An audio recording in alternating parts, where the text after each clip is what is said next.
Em Questão. Oferecimento Viterbo Estofados. Nossos móveis, seu estilo. E Fran Hairstylist, revelando o melhor de você.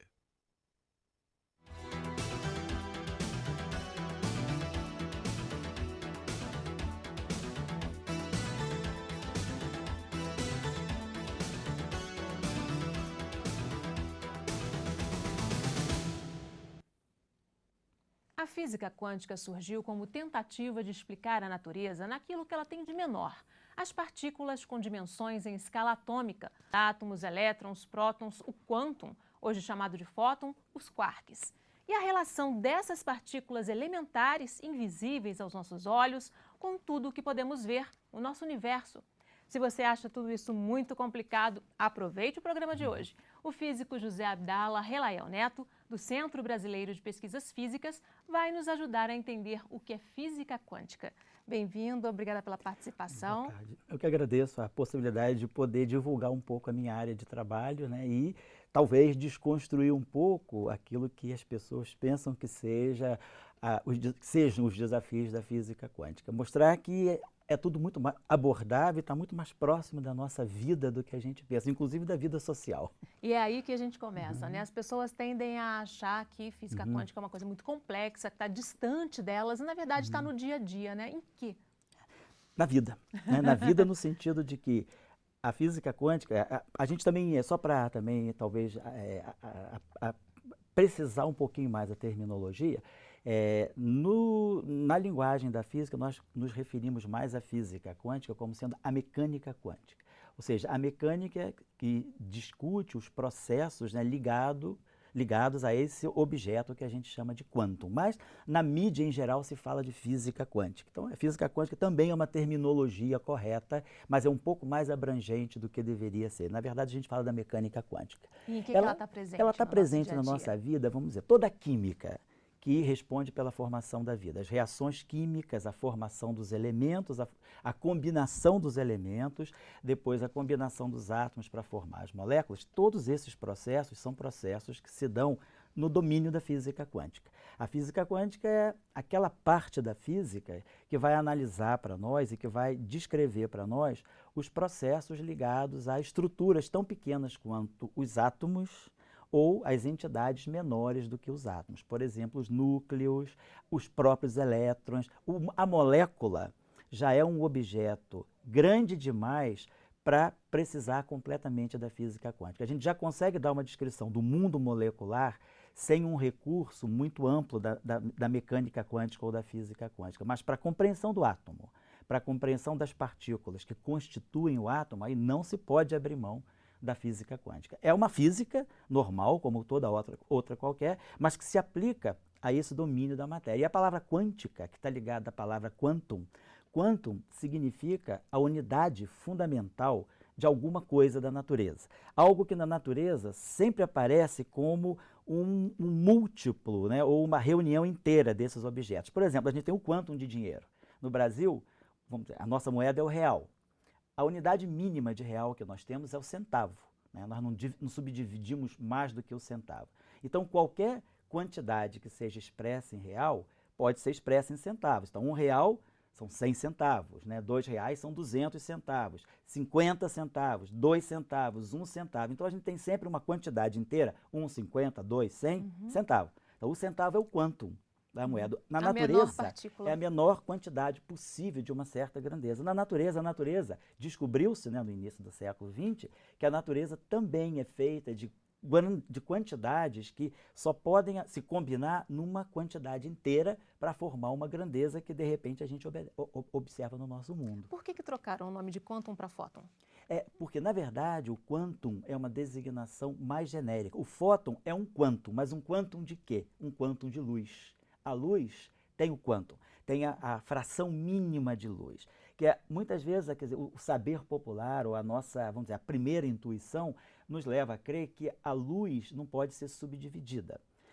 para muitos eventos, por exemplo, a luz que está saindo dessa lâmpada que está nos iluminando, ela é luz, é radiação. Ela não pode ser subdividida. Mas se eu fosse um elétron, ou se você fosse um próton, nós não íamos ver a luz como essa luz contínua que chega em nós. Você ia interagir com a luz através, você ia perceber que a luz é feita de partículas fundamentais. Essas partículas fundamentais, que são os chamados quanta de luz, né? A palavra quanta é o plural de quantum, que é uma palavra latina, né? Então, os quanta da luz são os fótons. Mas o elétron também é um quantum de carga elétrica. Então, a palavra quantum, ela é mais geral do que fóton. Fóton é o caso particular do quantum de luz, é a menor porção possível que uma luz pode ter. Já que a gente está explicando essas partículas, vamos explicar também os quarks, que certo. Hoje já se sabe que né, os prótons Isso. podem ser divisíveis, né? Certo, exatamente, né?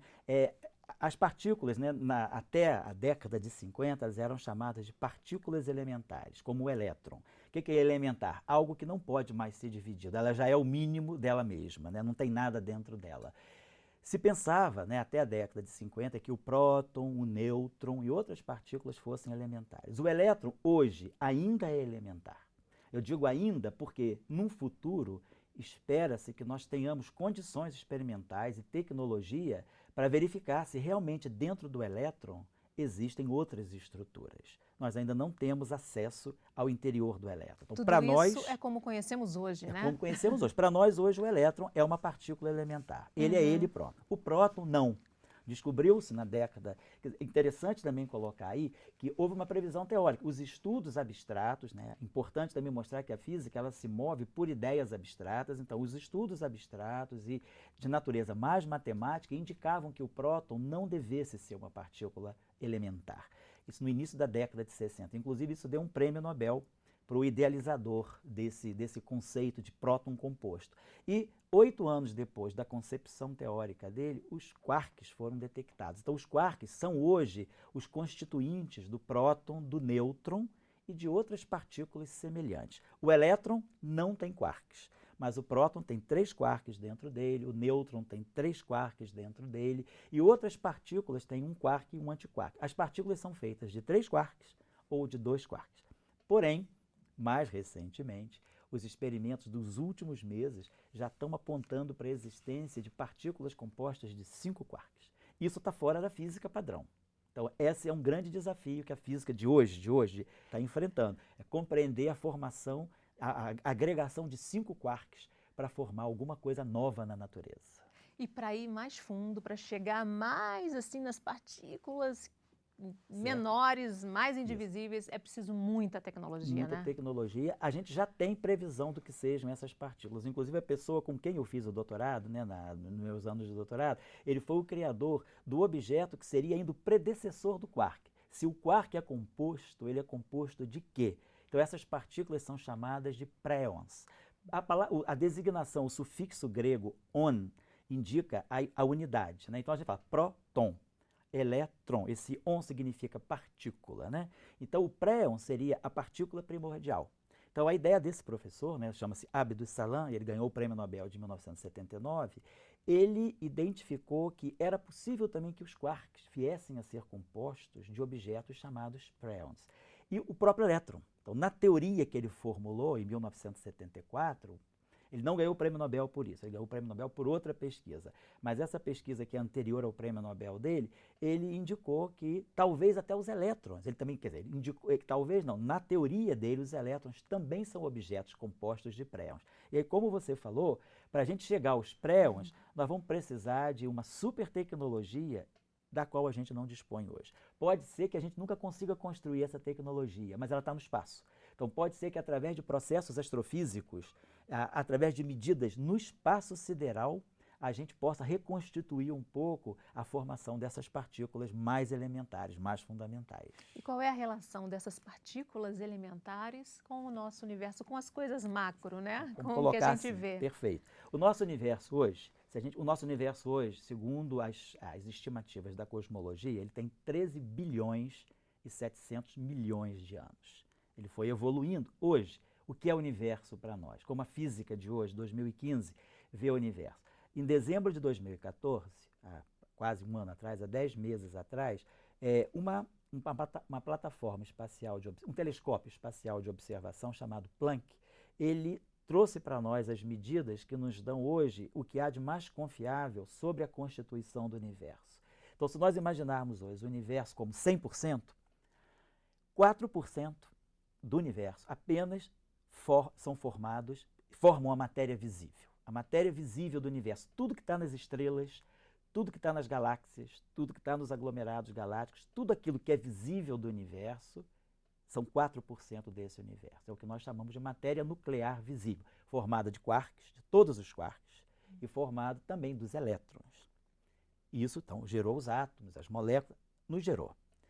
Nós temos, depois dessa fração de 4% de matéria visível no universo, 26% de matéria que a gente sabe que existe. Não é essa matéria, não é formada de quarks, não é formada de prótons, de nêutrons, não é formada de elétrons, não é nada disso que a tabela periódica nos dá. Não é nenhum elemento conhecido. São 26% do universo. A gente chama de matéria escura. A gente sabe que existe, nós nunca detectamos, não temos acesso a essa matéria, mas a gente sabe que ela existe através da movimentação das galáxias. As galáxias, se elas se movimentam hoje, como a astrofísica observa, é porque existe matéria escondida no universo. Com a matéria visível formada de quarks, elétrons, prótons, nêutrons, as galáxias não se moveriam assim. Então, o movimento das galáxias visíveis, eles revelam para nós que no universo existe uma fração de 26% de matéria escura. Não bastasse isso, nós temos 70% de energia escura. Então, o universo é feito de 70% de energia, 26% escura, cuja origem nós discutimos na física. Existem pelo menos 9 formulações em física para dar conta da energia escura, que são 70% do universo, 26% de matéria escura, também que nós não conhecemos ainda, estudamos, temos assim toda uma catalogação do que possam ser e de como elas trabalham entre si, e temos 4% apenas de matéria conhecida que forma tudo que todas as estrelas. Hoje nós temos no universo cerca de 100 bilhões de trilhões de estrelas. E esses 100 bilhões de trilhões de estrelas formam os 4% do universo. E esses 4% são descritos por essa equação que está nessa camisa aqui. Então, aqui estão os quarks, aqui estão os prótons, aqui estão os nêutrons, aqui está toda a matéria nuclear, aqui está toda a matéria atômica, e aqui, você já me falou e a gente vai falar sobre, está também o bóson de Higgs, porque é ele que dá a massa, é ele que estabiliza o universo. O nosso universo conseguiu se equilibrar e não desmantelar, não se desfez por causa da existência do bóson de Higgs.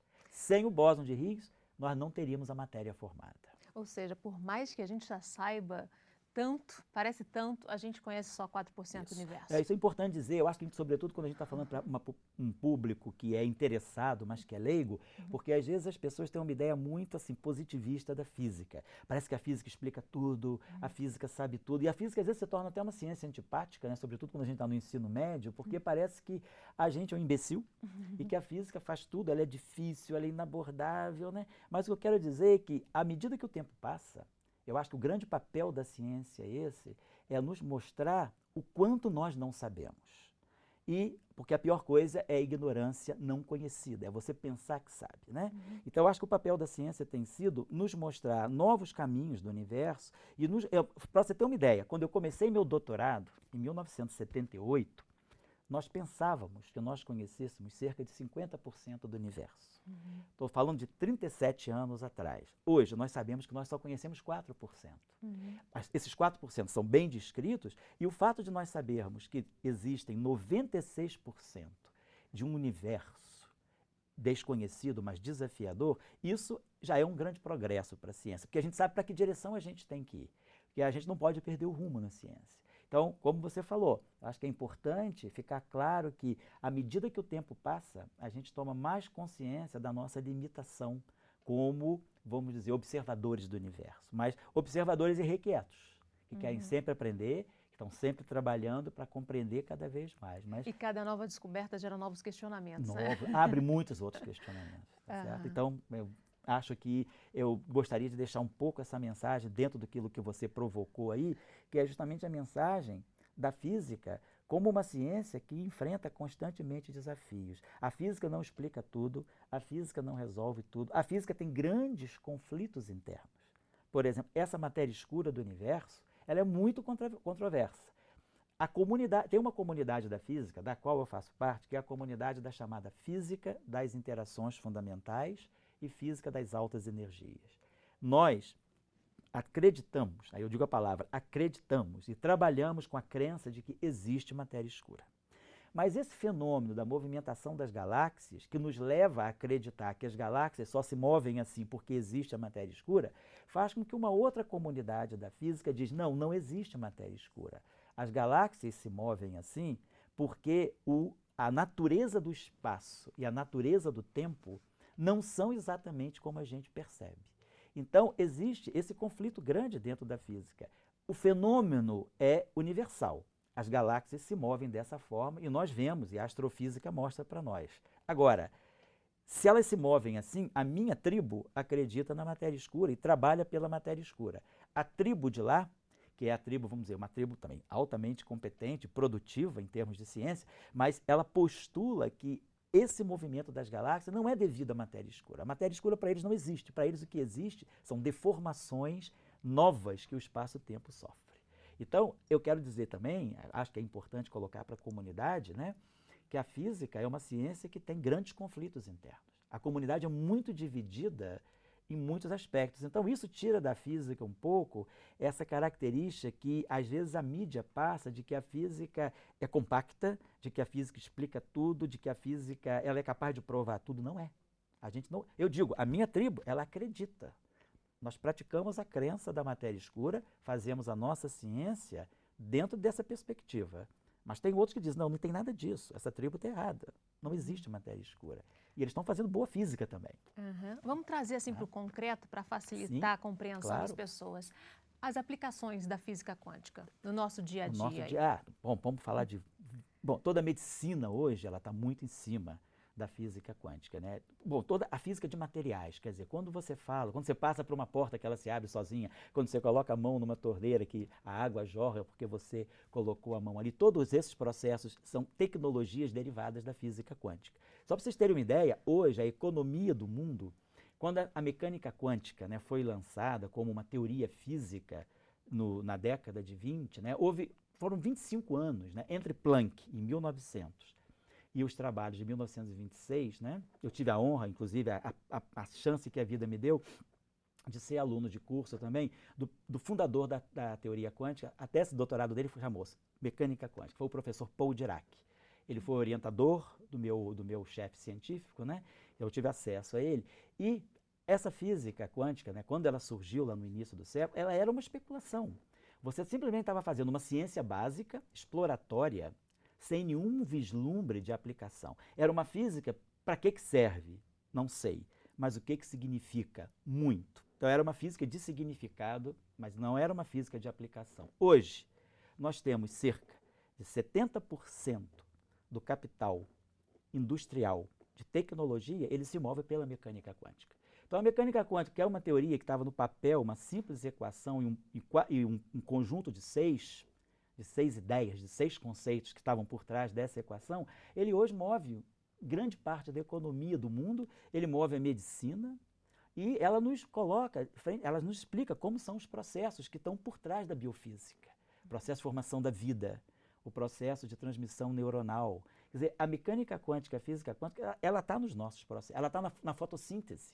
Se as plantas absorvem a luz, pegam o gás carbônico, combina gás carbônico, água e luz e gera a alimentação da planta, esse processo chama fotossíntese, o que está em jogo aí é pura mecânica quântica. Você está pegando moléculas de água, moléculas de gás carbônico, que já se formaram por efeito da física quântica, você traz o que você chamou fóton, o quantum de luz, esse quantum de luz, ele estimula uma reação entre a água e o gás carbônico e produz os açúcares, que são fundamentais para a manutenção da vida vegetal.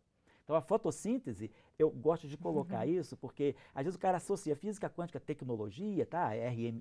Ressonância magnética nuclear, tomografia, tudo isso é física quântica. Mas os vegetais experimentam a física quântica a cada momento que eles absorvem a luz e formam a sua seiva. Então, a fotossíntese é um belo exemplo da física quântica. O universo é quântico, né? O universo é quântico. Ele é macroscópico e ele é quântico.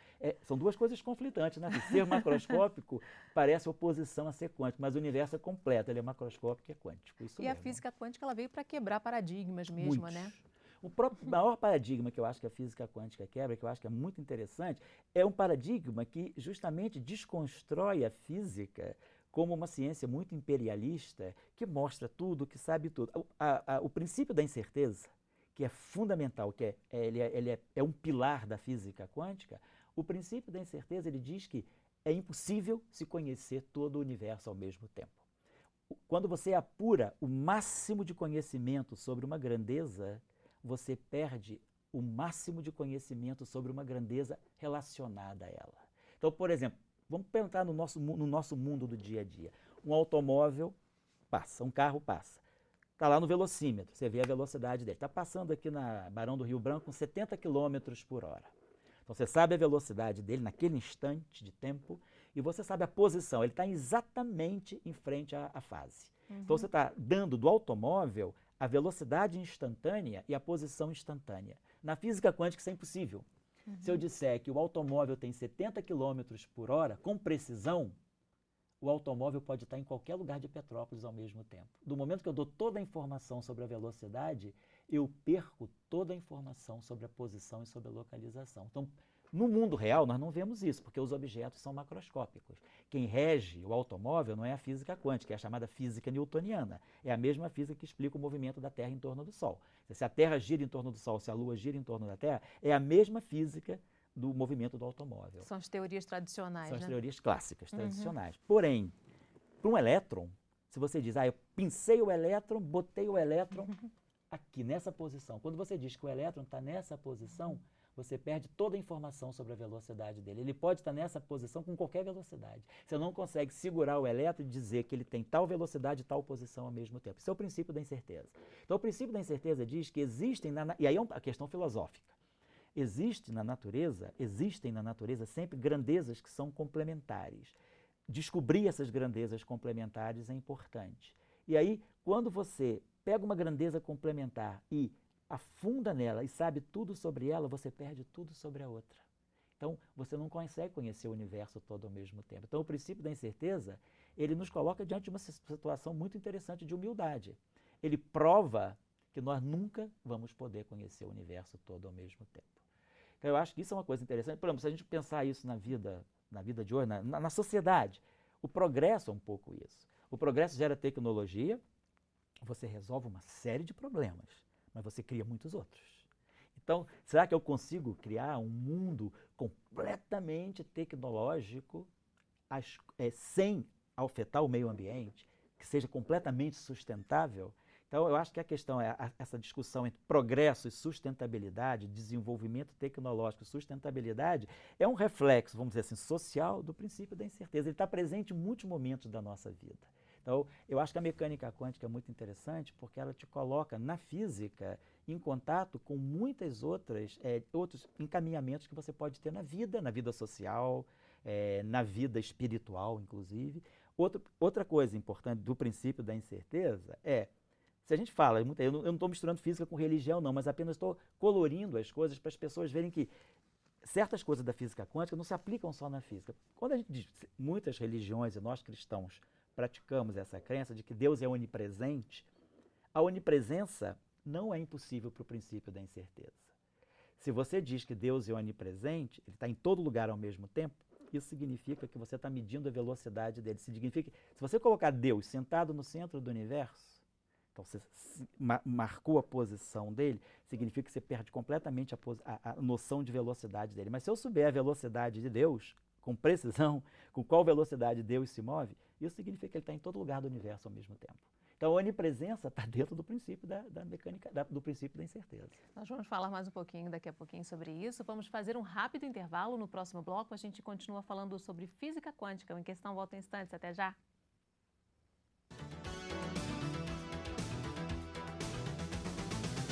Em Questão.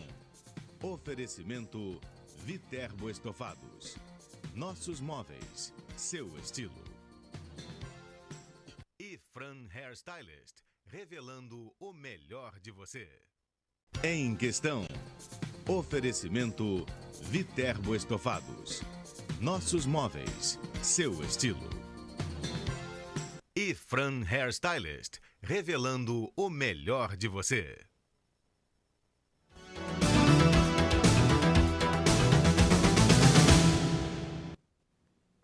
O Em Questão está de volta falando sobre física quântica. O nosso convidado é o físico José Abdala Relayel Neto. A gente terminou o outro bloco falando sobre essa relação tempo-espaço, né? Como é que a física quântica vê isso? A relação entre tempo e espaço, ela foi primeiro abordada não pela física quântica, mas por aquilo que bom, vamos ligar, é o nome do Einstein, né? Vamos dizer, a física quântica está ligada ao nome do Paul Dirac, né? O professor Paul Dirac. E a relação entre tempo e espaço, ela está ligada com a relatividade, com a teoria chamada teoria da relatividade. Ela se chama relatividade justamente porque ela quebrou um paradigma que até então existia, de que o tempo era igual para todo mundo. E o tempo independe de qualquer coisa. O tempo é uma variável, vamos dizer assim, é um absoluto do universo. O tempo vamos dizer, é uma flecha que passa e ninguém pode mexer. A teoria da relatividade mostra que nós podemos intervir no tempo. Que o tempo é algo que emerge do espaço, da matéria. O tempo não é algo que existe independentemente da matéria. Então, a teoria da relatividade, quando ela traz o tempo e ela coloca o tempo em discussão, no sentido de que o tempo deixa de ser um absoluto do universo e o tempo é produto do universo, né?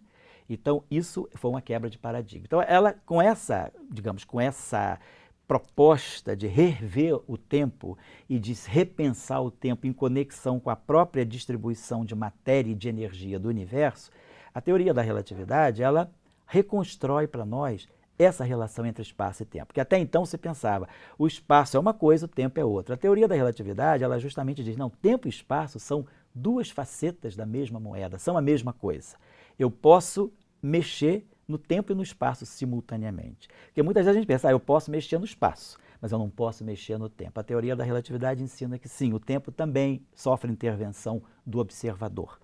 Então isso foi uma quebra de paradigma, mas isso surgiu completamente independente da física quântica.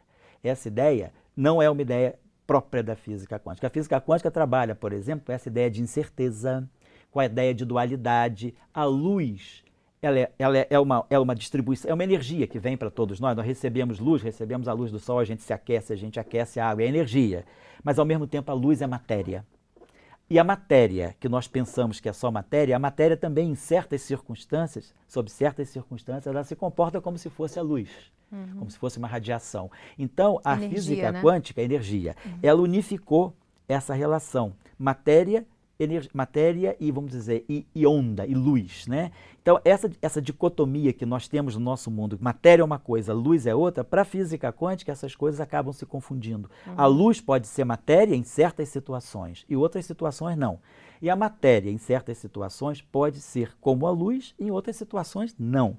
Então, essa é a dualidade. Então, esses são princípios fundamentais dentro da mecânica quântica.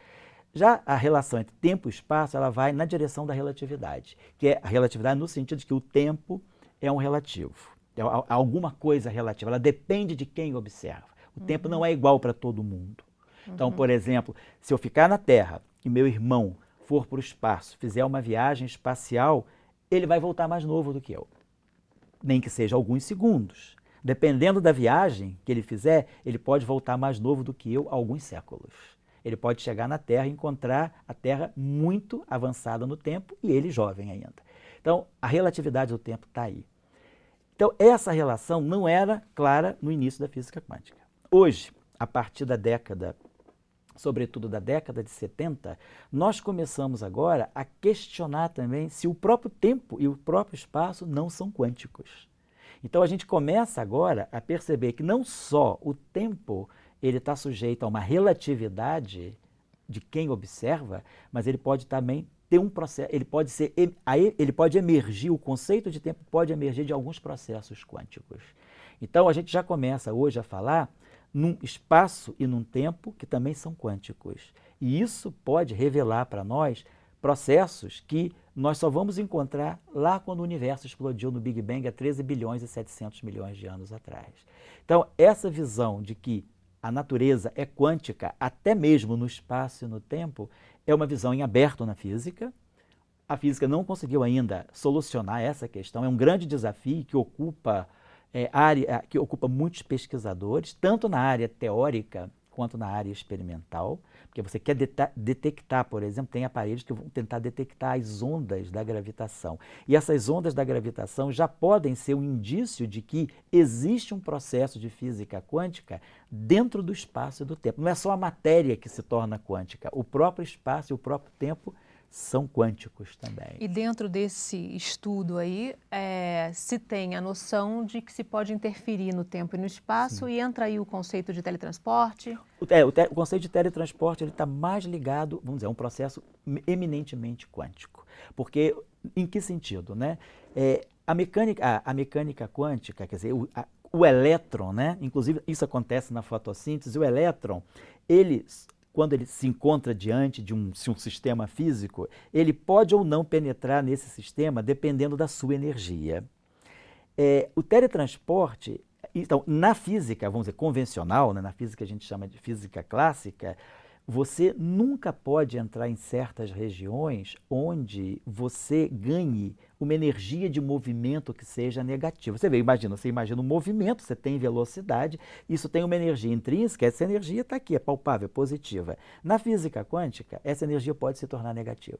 E se essa energia se torna negativa, é como se você tivesse uma energia negativa de movimento, porque a gente imagina, no nosso mundo isso é inconcebível. Se você se mexe, se você se move, você gasta energia. Essa energia é positiva, você perdeu energia, você mensurou. Eu gastei quantas quilocalorias para falar, para andar, para mergulhar, para nadar. Na física quântica, pode acontecer que você produza essa energia, mas essa energia, ao invés de ser uma energia positiva que você perde, é uma energia negativa que você ganha. É completamente fora do nosso mundo. E aí é que entra o teletransporte. Então, o teletransporte é como se você fizesse a matéria penetrar numa região onde, do ponto de vista da física convencional, é impossível que ela vá. Mas como ela é uma matéria que está sujeita aos domínios da física quântica, ela passa por essa região e ela aparece do lado de lá. Então, o teletransporte, ele é um processo eminentemente quântico. Ele não é um processo ligado à relatividade do tempo, ele é um processo ligado à natureza quântica da matéria.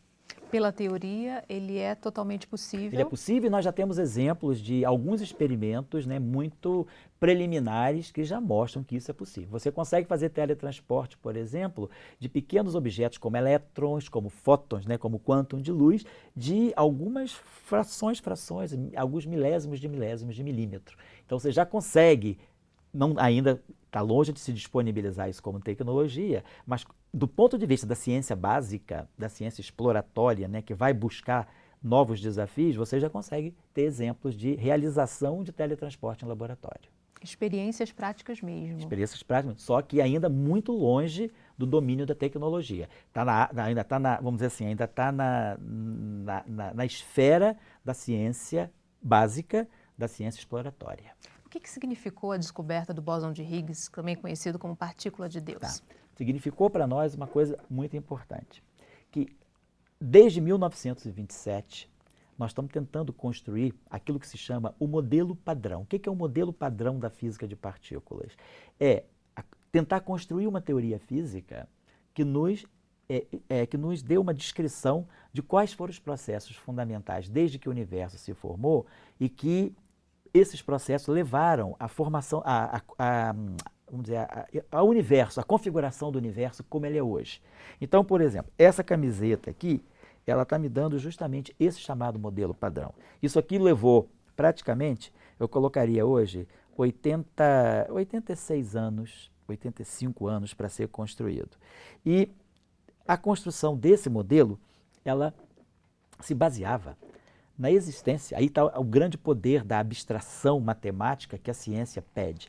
Você estava longe de chegar a essa entidade, mas você postulava por argumentação matemática que para que isso aconteça, para que a gente chegue a esse modelo, deve existir na natureza um objeto que nós ainda não vemos e não sabemos quando vamos ver, que faz com que o universo, ao se formar, ele explodiu, ele gerou energia e que essa energia conseguiu se condensar para começar a formar os primeiros elementos, as estrelas, as galáxias, os aglomerados galácticos, esse é o mundo como ele é.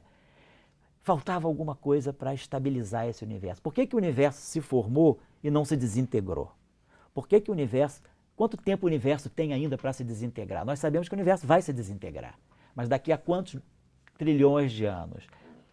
Vou colocar para vocês aqui números assim, são 100 mil trilhões de anos. O universo vai se desintegrar. Mas se ele está vivo até hoje, estável até hoje, é por causa de um objeto que a gente imaginava que existisse, mas que não sabia se ia conseguir detectar, o bóson de Higgs. E ele apareceu em 2012. Que é a partícula que... Que é a partícula que dá estabilidade à matéria. Se o elétron se formou, é porque o elétron, em algum momento da vida dele, lá no início do universo, ele encontrou o bóson de Higgs e pegou do bóson de Higgs o que o bóson de Higgs podia dar a ele, que é a massa. Então o elétron ganhou massa, o próton ganhou massa. Se nós temos a massa que nós temos, essa massa está na nossa matéria. Mas da onde veio a massa da matéria? Veio do bóson de Higgs. Então o bóson de Higgs é como se fosse um grande oceano que permeou o universo primordial e todas as partículas que bicaram, que mergulharam nesse mar de bósons de Higgs se tornaram massivas. A luz não. A luz não mergulhou nesse mar, por isso que a luz ficou sem massa. A luz, a gente percebe a luz sem massa, como se fosse matéria sem massa, pura radiação, porque ela não encontrou diretamente com o bóson de Higgs. Ela se formou às custas do bóson de Higgs. O bóson de Higgs foi fundamental. Se não houvesse bóson de Higgs, no início do universo, não teria luz. Mas a luz ela não se cruzou diretamente com o bóson de Higgs. Ela passou longe. E ela se manteve, então, sem massa. Tentando traduzir de forma simplificada, o bóson de Higgs é o que dá massa à matéria, É o que dá massa à matéria. A origem da massa está no bóson de Higgs. É o que une as partículas. Faz também fazer atração gravitacional. Com massa, as partículas se atraem. Você começa a formar os primeiros átomos que se atraem, aí começam a formar nuvens que formam as estrelas começam a se atrair, formam os aglomerados de estrelas, as estrelas explodem por causa também da força gravitacional, formam outras estrelas e o universo vai se expandindo como está se expandindo hoje. Mas tudo por quê? Porque lá no início dos tempos, o bóson de Higgs deu massa para todas as partículas. Se não houvesse o bóson de Higgs do universo, o universo existiria. Sim, o universo existiria se não tivesse havido o bóson de Higgs. Só que o universo não passaria de um grande mingau. O universo hoje seria um mingau de elétrons, aí passando pelo mundo afora, de quarks. Ele seria um mingau de partículas que nunca conseguiram se unir para formar nem o próton, nem o átomo. Então, não haveria átomos, não haveria moléculas, não haveria complexidade, porque a complexidade é a aglomeração de várias formas de estruturas, né? Então, sem o bóson de Higgs, o universo não passaria de um grande mingau superaquecido. É ele que une tudo. Ele que une tudo. E ele é comum a toda a matéria. Toda a matéria. A nossa matéria é feita de quê? O que a nossa matéria é feita? A matéria orgânica é feita basicamente de carbono, oxigênio e hidrogênio. A matéria inorgânica é feita dos elementos, quer dizer, a gente tem a tabela periódica dos elementos, né? Esses elementos são átomos. Os átomos são feitos de quê? De núcleos atômicos, que são feitos de prótons e nêutrons, e de elétrons. Os elétrons têm massa porque tem um bóson de Higgs. O núcleo atômico tem massa porque tem o bóson de Higgs. Então, a massa da matéria veio lá na origem dos tempos do bóson de Higgs. E ele foi a última coisa a ser descoberta. Então, era muito importante para a física saber se essa partícula um dia poderia ser realmente produzida. O que se fez no laboratório com o LHC, que é esse grande acelerador de partículas lá em Genebra, que começou a operar em 2009, ele operou 2009, 2010, 2011, praticamente parou no início de 2012. Em 2012, eles fizeram as análises dos dados e revelaram, em 4 de julho de 2012, que eles detectaram nesse acelerador de partículas o bóson de Higgs. Por quê? Porque o papel desse acelerador de partículas é produzir em laboratório terrestre as mesmas condições que houve no início do universo. Quer dizer, o Big Bang, a gente produz o Big Bang dentro do LHC. Aí, quando você produz o Big Bang dentro do LHC, você consegue voltar na história 13 bilhões e 700 milhões de anos. Aí você chega lá e você identifica o bóson de Higgs. Só que para identificar o bóson de Higgs, ele é tão escondido que você precisa produzir 1 trilhão de eventos, você precisa produzir 1 trilhão de reações para detectar um único bóson de Higgs. Então você precisa produzir 1 milhão de eventos para poder pescar um bóson de Higgs. E se pescou. Então a gente sabe que a gente está na trilha certa. E foi um marco mesmo, Foi um marco para a física, foi. Agora ele continua sendo estudado, as propriedades mais intrínsecas dele estão sendo estudadas, mas que ele foi achado. Ok, nós vamos fazer mais um rápido intervalo. No próximo bloco, a gente continua falando sobre física quântica. Em Questão volta em instantes. Até já.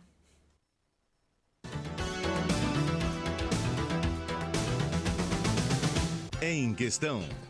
Oferecimento Viterbo Estofados. Nossos móveis, seu estilo. E Fran Hairstylist, revelando o melhor de você. Em Questão. Oferecimento Viterbo Estofados. Nossos móveis, seu estilo. E Fran Hairstylist, revelando o melhor de você.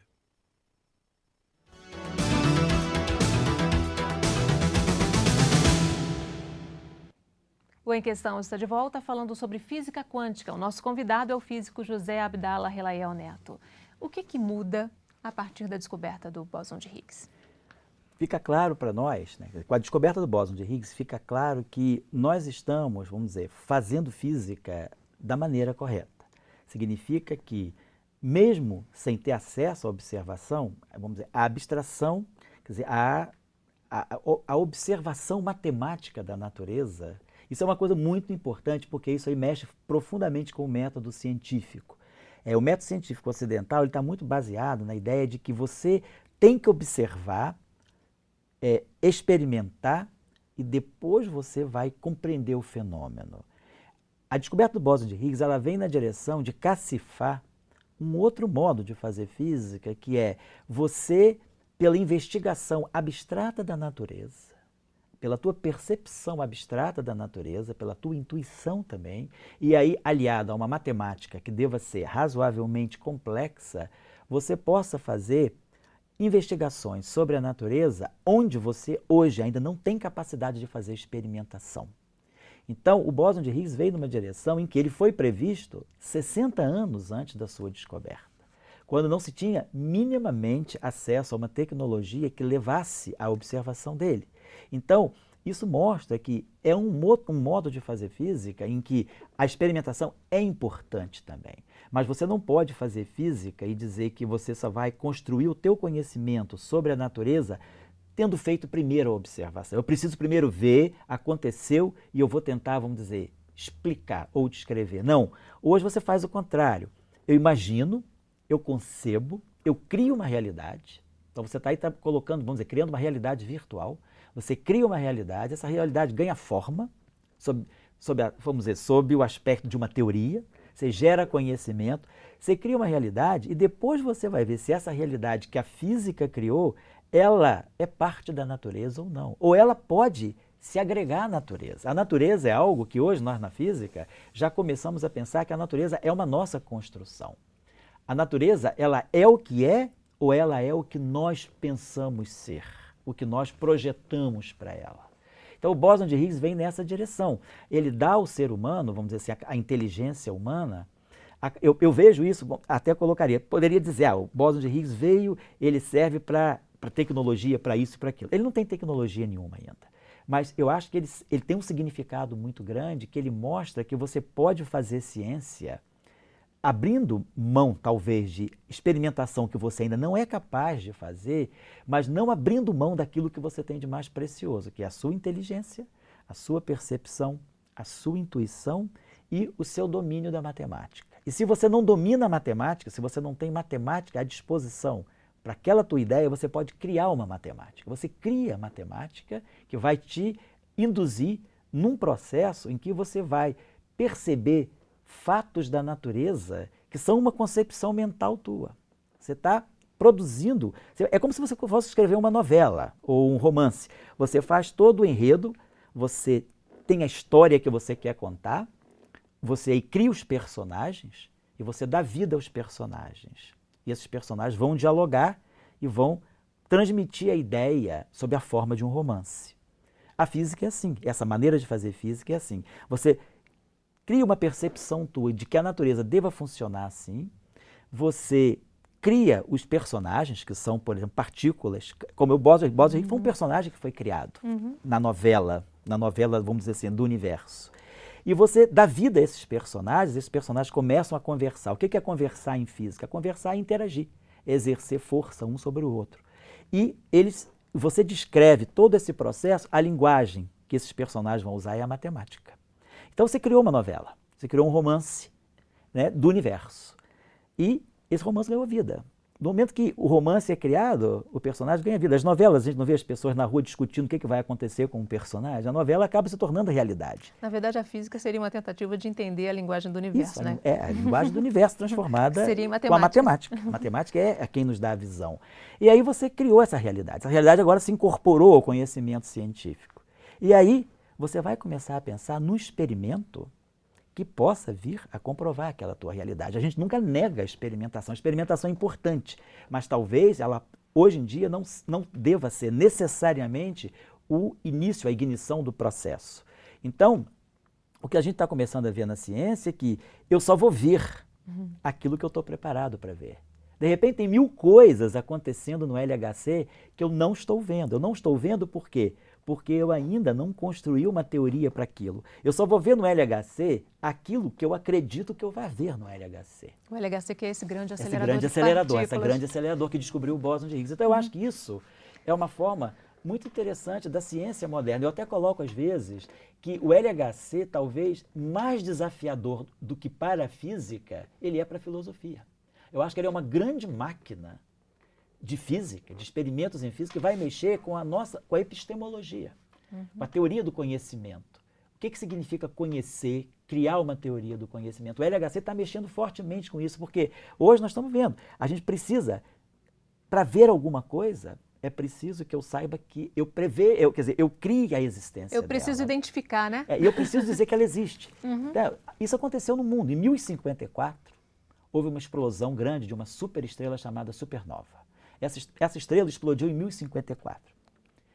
Nós temos relatos e figuras disso em tapeçarias do Afeganistão, vasos de porcelana chineses, tapeçarias persas, murais americanos, afrescos de índios americanos.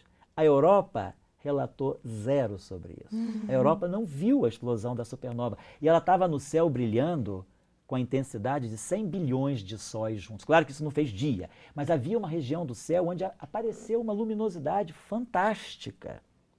Por que a Europa não viu? Porque a Europa não estava preparada para ver. Porque a Europa estava discutindo, em 1054, exatamente o cisma da igreja bizantina com a igreja cristã do Ocidente. A Europa estava envolvida. Você não pode alterar o céu vamos dizer assim, é irremovível.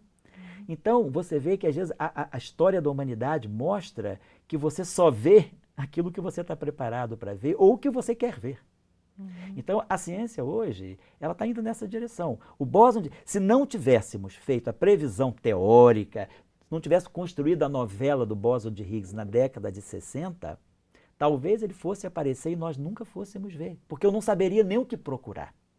Então, hoje, a ciência chegou num ponto de complexidade tão grande que quando você vai para o laboratório, você já sabe o que você vai ver. Antigamente, não, você ia para o laboratório de mão vazia e falava, eu vou descobrir alguma coisa. Galileu pegou a luneta dele, botou lá e viu as luas de Júpiter. Ele não sabia que existia, mas ele fez a luneta e viu. Hoje, quando você vai para o laboratório, o que você espera ver é aquilo que você já sabe que deve existir. Você só vai comprovar, né? Só vai comprovar, então, ou não comprovar. Mas você já vai em busca de algo bem definido. Então eu acho que o bóson de Higgs, eu vejo o bóson de Higgs, ele teve uma consequência muito grande para a epistemologia. Epistemologia, para as pessoas que às vezes estão assistindo, não sabem? Epistemes, em grego, significa conhecimento. Então epistemologia significa o estudo do conhecimento humano, né? Então eu acho que o LHC é um grande...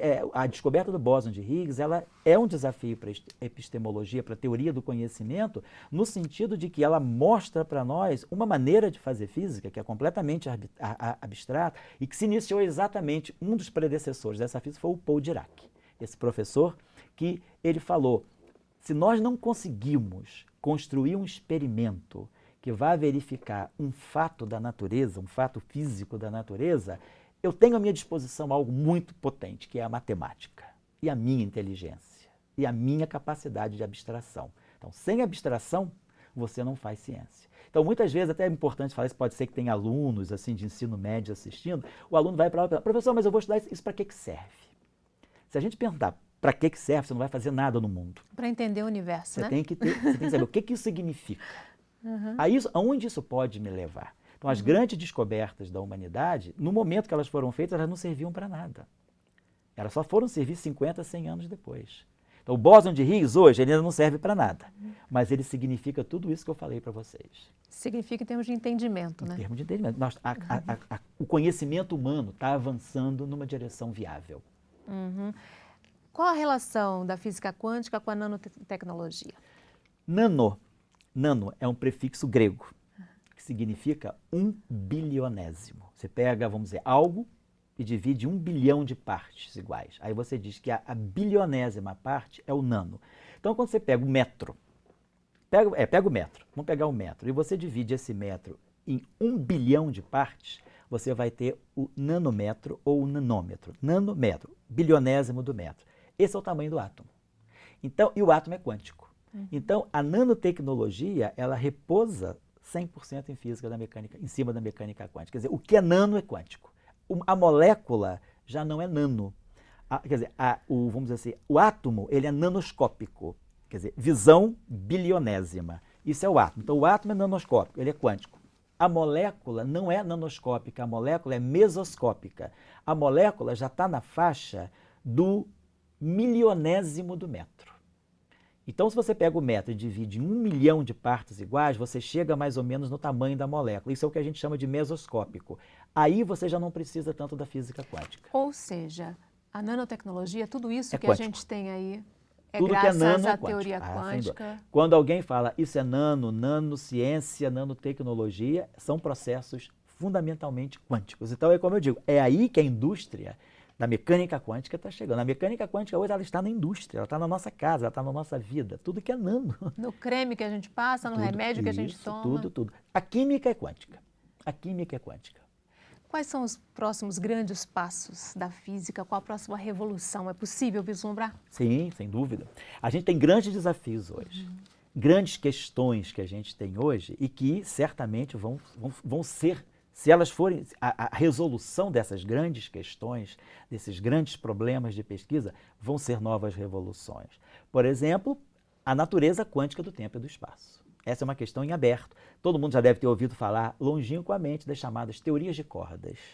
Essas teorias de cordas são hoje a visão mais atual daquilo que possa ser a natureza quântica do tempo e do espaço. Essa é uma questão em aberto na física. A física está discutindo essa questão. A física é conflituosa a respeito dessa questão. Nós temos conflitos internos, mas essa é uma grande questão da física, compreender a natureza quântica do tempo e do espaço. O dia que isso realmente for resolvido, seja lá daqui a quantas décadas ou daqui a quantos séculos, essa vai ser uma grande revolução científica, porque nós estamos vendo o quântico no tempo. O tempo é quântico, essa é uma grande novidade. Outra grande novidade que nós temos, que é muito interessante, você falou muito nela, os quarks. Os quarks estão dentro dos prótons, os quarks estão dentro dos nêutrons. Nós sabemos que os quarks existem, só que nós não podemos pegar um quark. O quark ele sofre uma propriedade chamada confinamento. Ele só existe confinado no interior do próton, no interior do nêutron, no interior do núcleo atômico. Mas você diz, ó, pega um quark, eu te dou um elétron, eu te dou um próton, mas eu jamais vou te dar um quark. Então, nós estamos lidando com objetos que são confinados. A gente sabe que eles existem, mas a gente não pode detectá-los diretamente, ou sempre indiretamente. Isso chama confinamento. Quer dizer, do ponto de vista experimental, isso já está claro, você não consegue pinçar um quark. No momento que você vai pegar o quark, você dá tanta energia a ele que ele se combina com outras coisas e ele desaparece. Então o quark é confinado, ele só existe no interior do próton. No LHC, nessa grande máquina que nós reproduzimos, o Big Bang, você consegue produzir quarks livres, mas ele só consegue ficar livre sem se reconfinar, sem correr para o interior de um próton, num tempo que seria exatamente 1 bilionésimo de trilionésimo de segundo. Você imagina que você pega um segundo, divida esse intervalo de tempo entre o estalo dos meus dedos em 1 milhão de partes. Depois divide de novo em 1 milhão de partes. Depois divide de novo em 1 milhão de partes. Depois você pegar o milionésimo, o milionésimo divide em 100 mil partes. Esse é o tempo que um quark fica livre. Então ele é confinado. Agora, não existe nenhuma teoria, nenhuma, vamos dizer, formulação matemática que prove isso. Isso existe, mas nós não conseguimos provar. Então esse é um grande desafio, que é o desafio do confinamento dos quarks. São objetos, é a única entidade da física que é confinada. E nós não conseguimos provar isso ainda, apesar de muitas e muitas tentativas. Então, esse é um grande desafio para a física, essa será uma grande revolução também. E terceiro, eu acho que a grande revolução que nós esperamos é que o LHC, essa grande máquina, esse grande acelerador, e o dia que essas grandes questões da física começarem a ser resolvidas pela física, nós vamos ter uma grande revolução filosófica também, uma grande revolução na epistemologia, na teoria do conhecimento humano. A nossa visão do que é conhecimento, do que é construir conhecimento, do que é acumular conhecimento, vai mudar com tudo isso também. Ok, são as novas fronteiras da física. As novas fronteiras, que nós estamos muito longe delas ainda, graças a Deus, que é isso que deixa a gente ter vontade de trabalhar. Tá certo, infelizmente nosso tempo terminou. Eu agradeço muitíssimo ao físico Relael pela participação e a gente tem um encontro marcado no próximo Em Questão. Espero você. Até lá.